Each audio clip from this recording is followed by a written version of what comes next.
Advocate सार किसी आमको साध्वी मणिका परिवार गठन पुणी माँ मान भूमिका कौन ए विषय किसी संलाप देवे तेणु समस्त को अनुरोध करुच्ची फादर सिस्टम को निज निज स्थान में बस पारे। धन्यवाद।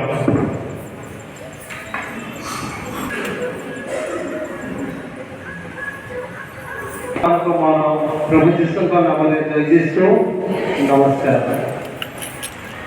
आमे माने अल्प समय नबा किंतु आज गुरुत्व विषय आमे माने मन रखिबा। आमे माने जोथि निमंत्रण आज उपस्थित होइछु साध्वी मणिका पर्व पालन करबा निमंत्रण।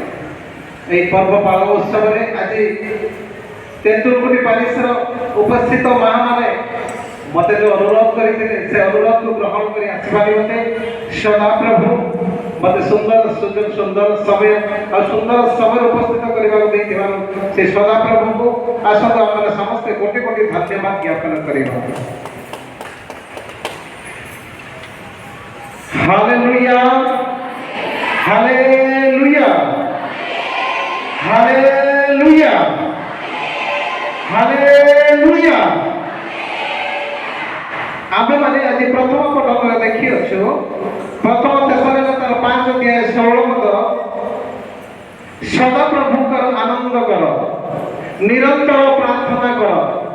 आज आमे माने जो साध्वी मणिकार पर्व पालन करू अछु केवल साध्वी मणिका को सही प्रार्थना ही आज ताको साध्वी रूप में घोषणा करा जाई नले से भी जणे थिले के मां आपण माने समस्त जणे मां की हाँ प्रकाश करो पार्टी करी कहतु आम मैंने आम घरे अच्छे क्या घरे ना